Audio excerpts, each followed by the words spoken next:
And according to their horror stories, over the years, BetterHelp has treated millions of people, but what those people don't know about is the dark side of their business. Between their CEO lying about sharing sensitive health information to advertisers, overworking therapists, patients receiving horrible treatment, and more, it seems like BetterHelp is prioritizing profits over the people they help. Let me put y'all on game, guys. Every company got them quarterly demands from investors, and if they don't hit those numbers, the whole business takes a hit. So when pressure kicks in, they cut corners to keep that money flowing. And that's when stuff like this start happening. From its innocent start to the many unethical things they've done, the story of BetterHelp is one worth talking about. BetterHelp would serve as the middleman that connected licensed therapists and people who wanted treatment. The therapists would be treated as independent contractors, and customers, for under $40 a week, could text, call, or video chat with these therapists at any time and anywhere. I'ma keep it 100 with y'all, real talk. I done been to therapy before over some messed up stuff, and I'm telling you right now, therapy ain't never been this cheap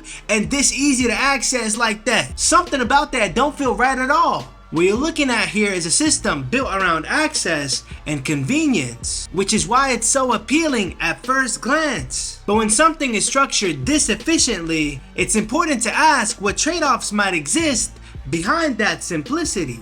Alan and Danny's first few years in business were great. In 2015, a company called Teladoc Health acquired them for $17.2 million, and by 2018, revenue reached $60 million. It seemed like everything was going perfectly, but in February of 2020, BetterHelp ran into its first of many controversies. What'd you guess that controversy was? I ain't gonna lie, I got a few in my head already. Alright. Here's the first one. They start taxing people crazy out of nowhere. And the second one is therapists just not showing up or something like that. And my last guess, they messing around with people's private information. While Alan and Danny were focused on scaling their business and pleasing investors, a news website called Jezebel was focused on another thing: finding the truth about BetterHelp. More specifically, they wanted to see whether the company was collecting health data on its users, and if they were, where that data was going. I'm real curious to know why Jezebel is locked in on BetterHelp like this. Out of everything going on, that's what they choose to dig into? That means there's something deeper going on than what you see on the surface. Think about it like this. You're running a company with millions of people's personal data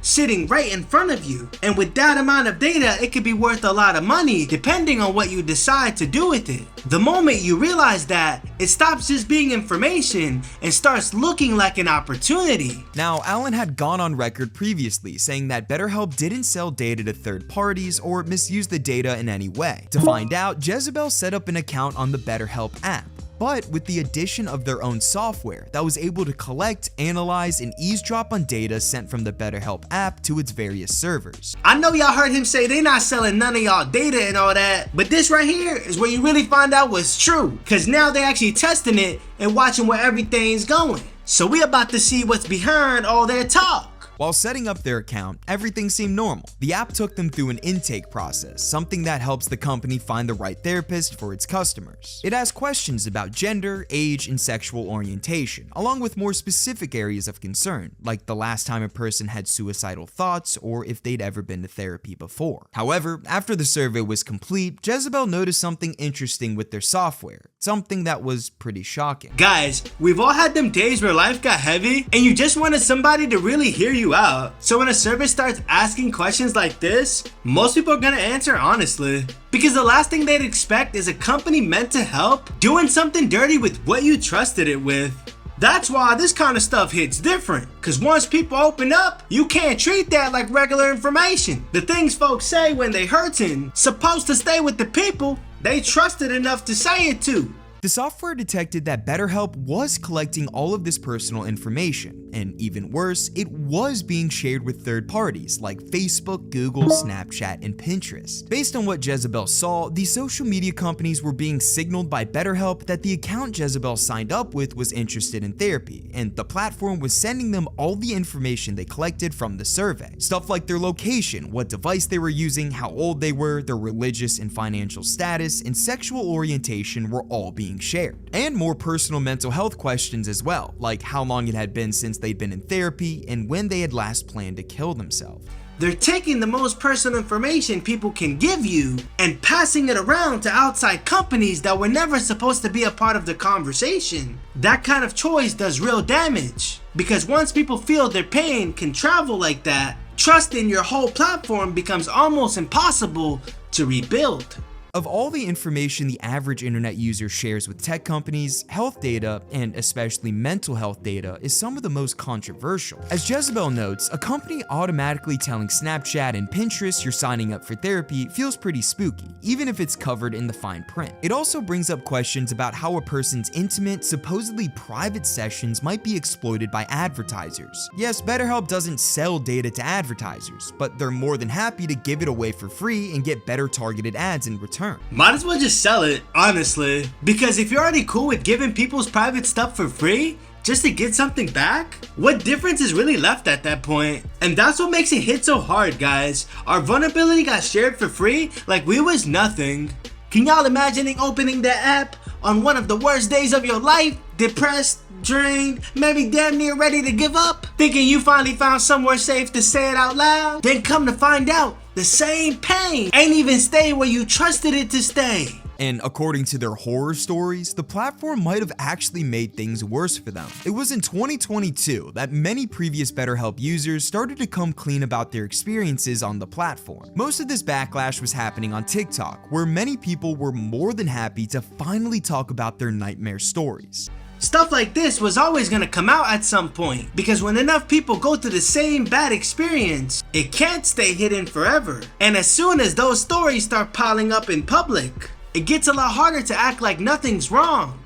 But I think it's worth looking into how these therapists are treated, because like how patients came out with their stories, BetterHelp therapists had stories of their own. Many of them experienced being overworked, underpaid, and unable to help patients to the best of their ability. For example, one of them came out on Reddit explaining how, when it came to texting clients, BetterHelp had a word limit for responding to them. She was advised to write only up to 2 times the words their patient said. So if the patient wrote something like, "I feel like giving up," she would only have 10 words to respond to it. If she went over the 2 times limit at any time or wrote back 2 times less than what their patient sent them, she wouldn't get paid, which limited her ability to give advice. See, they ain't put that word limit there for no reason. That's them trying to keep the therapist moving fast and keeping the costs low. The less time a therapist really spends talking to you, the easier it is for the company to fit more clients into the same day. So now y'all see it. The more clients they can squeeze into one day, the more money they make off that therapist. And that's what makes it feel so cold.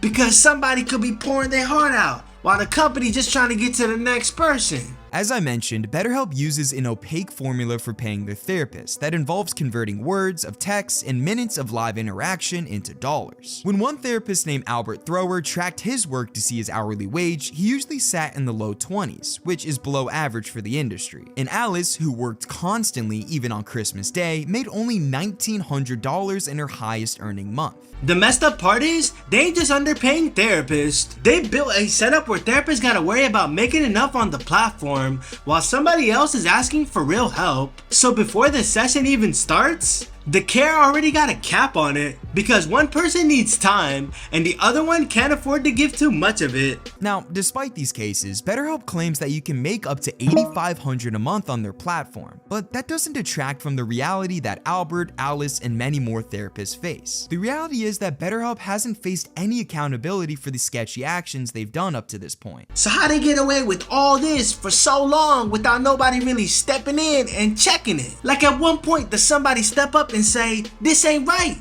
A lot of times systems like this keep running because everything looks fine on the surface, and the real problems stay scattered across different people until enough attention builds up in one place. It can take a while before anyone steps in and forces a change. But someone wanted to change that, and that someone would be the FTC. In July 2023, the organization fully exposed all of the ethical violations that BetterHelp was taking part in, mainly surrounding their mistreatment of users' mental health information. They detailed how BetterHelp pushed consumers into handing over their health information by repeatedly showing them privacy misrepresentations. The FTC is basically a federal agency that step in when companies out here deceiving people are doing consumers wrong. So this ain't internet drama no more. When they the ones on your back, that means the problem got big enough for the government to say, nah, y'all crossed the line.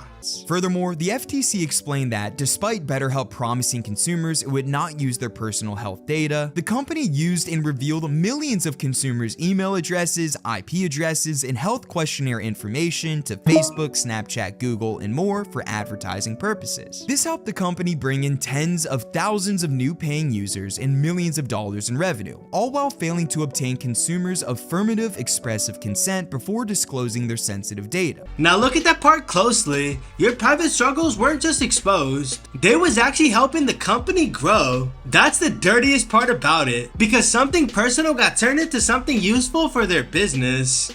And that's the shift you're supposed to catch here, because this wasn't just information leaving the platform anymore. The moment sensitive health data starts bringing in revenue, you're not looking at a slip up, you're looking at a business tool. It was clear, BetterHelp betrayed consumers for profit, and the FTC made them pay. $7.8 million to be exact, money that was going straight to BetterHelp consumers. And along with the fee, the FTC banned BetterHelp from sharing consumers' sensitive mental health data for advertising and ordered them to drastically change the rules for data collection. So justice was served. BetterHelp got caught red-handed and had to pay for it. I wouldn't even be surprised, bro, if they made way more money overall than the $7.8 million they ended up paying. So all that ended up being was a fee, a slap on the wrist, and some restrictions. However, the platform will never be able to replace in-person therapy, because in-person therapy isn't scalable, at least to the point where BetterHelp is today. And BetterHelp only got to where it is today by commercializing mental health care, where profits and pleasing investors are above everything else. At the end of all this, it really makes you look at things different, because not everything that says it's here to help is really built that way. So knowing all this, you still move in the same way with apps like this? Or does this change how you handle your own information from here on out? Which obviously leads to ethical issues.